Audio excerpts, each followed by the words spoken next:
حدیث میں ہے جھاڑ پھونک کرنا اور تعویذ باندھنا، تو یہ ایک ظاہری لفظ اتنا ہی اس کو لے لیا، اور بعض لوگوں نے اس کے الرقا، یہ بھی حدیث پاک میں ہے، اور منکے جو پہنتے ہیں، منکا بولتے ہیں یا جو بھی گلے میں پہنایا جاتا ہے نظر بد کے لیے، یہ تین چیزوں کا حدیث میں ذکر آیا ہے، اور صاف یہ لفظ ہے کہ یہ شرک ہے اللہ کے ساتھ۔ اور اسی کو لے کر کے تو سعودی جب بھی کوئی جاتا ہے سنی، اس کے گلے سے یہ لوگ تعویذ کھینچ ڈالتے ہیں احرام کی حالت میں، اگر وہاں کے متوے یا مکوے ہیں وہ کھینچ لیتے ہیں، تعویذ کھینچ لیتے ہیں اور توڑ دیتے ہیں، وہ کہتے ہیں ہذا شرک، یہ شرک ہے، کیونکہ حدیث میں صاف آیا ہے تعویذ لٹکانا، جھاڑ پھونک کرنا، منکا ڈالنا۔ میرے عزیزوں یہ کیا ہے اس کی ڈیفینیشن؟ آپ بھی پریشان ہیں، اور اکثر کے گلے میں تو ابھی تعویذ ہوگی بھی، اور کچھ کو تو میں نے ہی دیا ہوگا۔ تو اب یہ اللہ رب العزت کے ساتھ شرک ہے، تو پھر شرک کیسے ہو سکتا ہے؟ یہاں پر اس کی ڈیفینیشن یہ ہے، اللہ مؤثر حقیقی ہے، حقیقت میں اثر دینے والا وہی ہے۔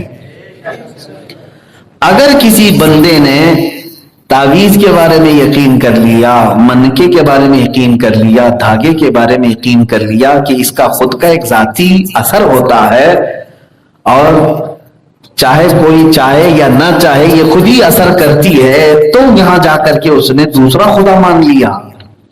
جیسے اللہ ہمیں اثر دیتا ہے، ایسے ان کو اگر دیکھا جائے تو میرے عزیزو اس میں تعویذ دھاگے کی کیا خصوصیت؟ ہر گولی دوا بھی شرک ہو جائے گا اگر یقین کر لیا کہ صرف گولی ہی جو ہے مؤثر حقیقی ہے، تو یہاں پہ بھی شرک ہو جائے گا۔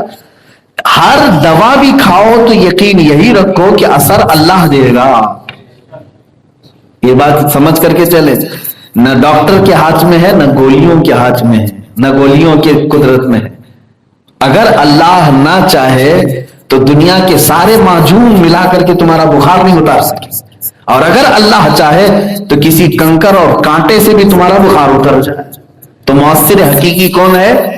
اللہ رب العزت ہے۔ تو تعویذ کا جو ذکر آیا ہے حدیث میں، وہ شرکیہ تعویذ ہوا کرتے تھے عرب میں۔ کفار جو ہے بتوں کی عبارتیں اس میں لکھتے تھے، بتوں سے مدد مانگتے ہوئے کہ لات و عزا، اے منات و حبل، تم اس بندے کو فلاں کر دو، فلاں کر دو، اس میں لکھ کر کے وہ پھر وہ لٹکاتے تھے گلے میں۔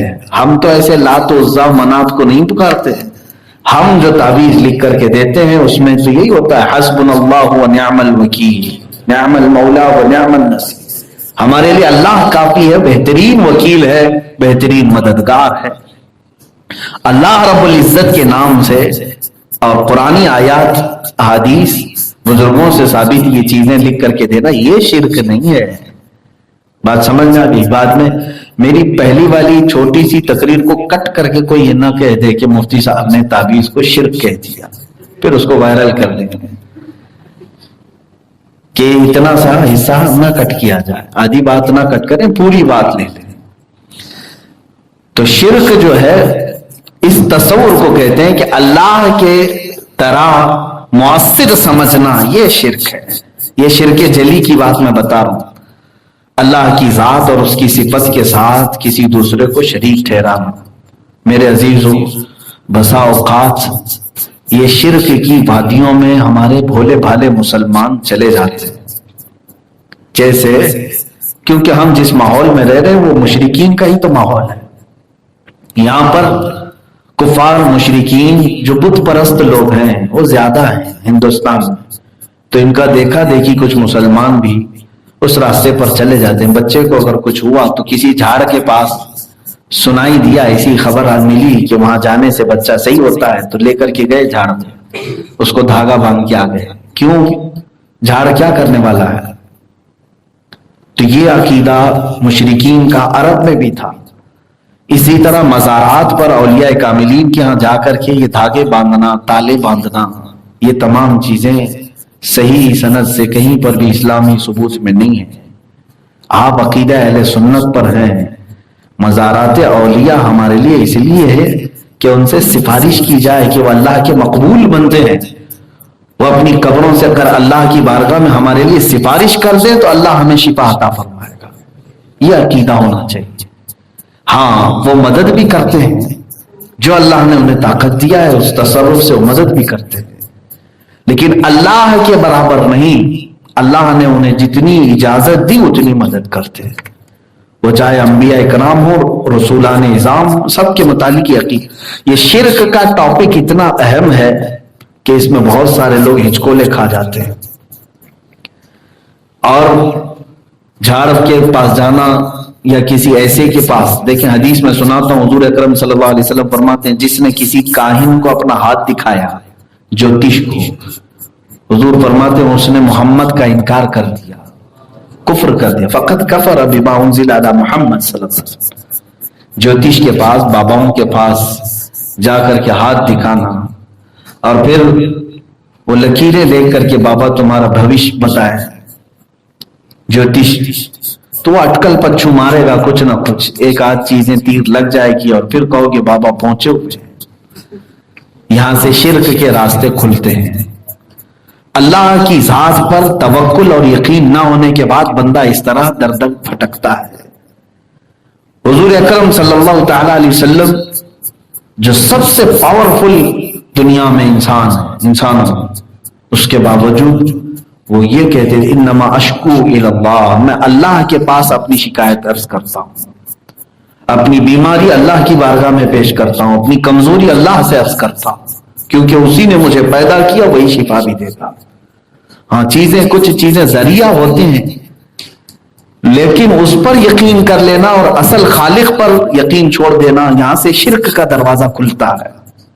بسا اوقات لوگوں کو میں دیکھ رہا ہوں، ان کو اللہ کی ذات پر یقین کم ہے، تعویذ پر زیادہ یقین ہے، دھاگے پر زیادہ یقین ہے کہ حضرت کر کے دے دے گی، اس سے سب ہو جائے گا. تم نماز نہیں پڑھ رہے، تم اپنے رب کی بارگاہ میں سجدہ ریز نہیں ہو رہے، اور پھر ان تمام چیزوں پر تم یقین کر رہے ہو. میں تو بارہا کہتا ہوں کہ تم پورا قرآن بھی گلے میں لٹکا کے گھومو. تعویذ میں تو ایک آدھ آیتیں ہوتی ہوں گی الگ الگ مرض کے متعلق، پورا قرآن ہی چھوٹا لکھوا کر کے یہ پرنٹ کروا کے گلے میں ڈال کر کے گھومو تو بھی تمہارے لیے وہ اثر نہیں دے گا جب تک تم اللہ کی ذات پر یقین نہیں رکھتے. تم رب تبارک و تعالیٰ کی ذات پر یقین رکھو کہ مؤثر حقیقی، حقیقت میں اثر پیدا کرنے والا اللہ رب العزت ہے. تو شرک کے دروازے جو کھلتے ہیں، یہ کبیرہ گناہ جس لسٹ میں یہ پہلا نمبر ہے، اشراک باللہ، اللہ سے شرک کرنا. ایک بات یاد رکھو، اگر ان حالات میں موت آ گئی، ان حالات میں اگر موت آ گئی، معاذ اللہ رب العالمین، شرک کی موت جس میں جہنم میں ہمیشہ ہمیش کے لیے اسے بھیجا جائے گا، فی ناری جہنم و فیہا خالدون، اللہ نے فرمایا کہ وہ جہنم کی آگ میں رہے گا اور ہمیشہ ہمیش کے لیے جلے گا. کون؟ جو اللہ کے ساتھ شرک کیا. شرک قابل معافی گناہ ہے ہی نہیں، باقی گناہوں کی معافی ہو سکتی ہے، شرک کی نہیں. یہ شرک جلی میں بتا رہا ہوں. دوسرا خدا ٹھہرا لینا، دوسرا مؤثر حقیقی سمجھ لینا. دیکھو آج پیسہ، مال، اس کے متعلق بھی کئی لوگ چکر میں پڑے ہوئے ہیں. یہ عمل کرانے سے، یہاں تعویذ باندھ لینے سے اتنا مال آ جائے گا، ان کے پاس جانے، یہ سب جو ہے غیر مسلموں کے عقائد ہے. میرے سے تم پہلے اللہ کی ذات پر توکل اور یقین زیادہ کرو. مجھے بات یاد آتی میرے بچپن سے لے کر میں جب حافظ قرآن بن کر کے آیا، حالانکہ میرے گھر میں میرے والد گرامی خود ایک بڑے عامل تھے، ہزاروں لوگوں کو انہوں نے تعویذ دی ہوئی، اور کافی الحمدللہ باعمل مفتی اعظم ہند رحمۃ اللہ تعالی علیہ کی اجازت شدہ تعویذات آپ کے پاس تھے. مفتی اعظم ہند رحمۃ اللہ تعالی علیہ کا خط بھی ہمارے گھر پہ تھا. میں صرف یہ بات آپ کو اس لیے شیئر کر رہا ہوں کہ جب میں آیا تو ہماری والدہ نے کہا تھا کہ اس کو بھی ایک تعویذ دے، نظر نہ لگے، نظر بد کے لیے اس کو تعویذ نہیں. آج تک شاید میں آپ کو بھی بہت سارے لوگوں کو تعویذ دیا ہوں گا، آج تک کی بات میں عرض کر رہا ہوں، اب تک میں کوئی تعویذ نہیں پہنا. تعویذ پہننا گناہ نہیں ہے، جائز ہے، لیکن والد گرامی نے ہمیں یہ نصیحت کی کہ جو تم نے قرآن یاد کیا ہے، سینے میں محفوظ ہے، وہ اللہ کا کلام ہے، اس پر یقین زیادہ رکھو۔ اور اللہ رب العزت کا کلام جب سینے میں موجود ہے تو پھر الگ سے باہر کچھ لٹکانے کی کیا ضرورت ہے؟ تو یہ ایک چیز، یہ یقین بچوں کے دلوں میں اس طرح سے ڈالا جاتا ہے کہ اللہ ہمارے ساتھ ہے، ہم اللہ کی ذات پر یقین زیادہ رکھیں۔ ٹھیک ہے، تسلی کے لیے جو ہے نا گولی دی جاتی ہے، اسی طرح تعویذ بھی تسلی کے لیے۔ مفتی اعظم ہند رحمۃ اللہ تعالی علیہ ہزاروں تعویذ لکھ چکے، میرے والد خود گواہ ہیں۔